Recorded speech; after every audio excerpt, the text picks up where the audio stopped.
So and also creatine ತೊಗೊಳೋಕ್ಕೆಲ್ಲ timings ಎಲ್ಲ ಏನಿಲ್ಲ. ಸೊ ಯಾವಾಗ ಬೇಕಾದ್ರೂ ತೊಗೊಬೋದು. ನಾನು ಬಿಫೋರ್ ವರ್ಕೌಟ್ ತೊಗೊಂಡೆ. ಏನಕ್ಕೆ ಬಿಫೋರ್ ವರ್ಕೌಟು ಅಂದರೆ ಏನಿಲ್ಲ, ರೀಸನೇ ಇಲ್ಲ ಅದಕ್ಕೆ. ಬಿಫೋರ್ ವರ್ಕೌಟ್ ತೊಗೊಂಡ್ರೆ ಪಂಪ್ ಜಾಸ್ತಿ ಕೊಟ್ಬಿಡುತ್ತಾ ಆ ಥರ ಎಲ್ಲ ಏನೂ ಇಲ್ಲ.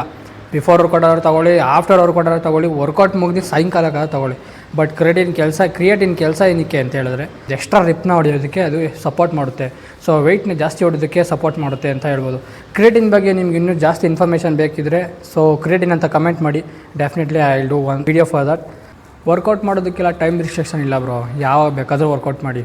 ವರ್ಕೌಟ್ ಮಾಡ್ತಾ ಟೈಮೆಲ್ಲ ಇಲ್ಲ. ಸೊ ನಾವು the time is 2:30. You need to observe the ಯಾವಾಗ ಬೇಕಾದರೂ ವರ್ಕೌಟ್ ಮಾಡಿ. ಸೊ ಇವತ್ತು ನಂದಿರೋದು ಆರ್ಮ್ಸ್ ವರ್ಕೌಟ್ ಪ್ಲಸ್ ಇನ್ನೊಂದು ಬಂದು 4 ಆರ್ಮ್ಸ್. ಸೊ 4 ಆರ್ಮ್ಸ್ ಮತ್ತು ಇವತ್ತು ಆರ್ಮ್ಸ್ ವರ್ಕೌಟ್ ಇದೆ. ಸೊ ನೋಡೋಣ. ಸೊ ಕ್ರಿಯೇಟಿನ್ ಬಿಫೋರ್ ವರ್ಕೌಟ್ ನಾನು ತೊಗೊತಾ ಇರೋದು, ಕ್ರಿಯೇಟಿನ್ ತೊಗೊತಾ ಇದ್ದೀನಿ ಬಿಫೋರ್ ವರ್ಕೌಟ್.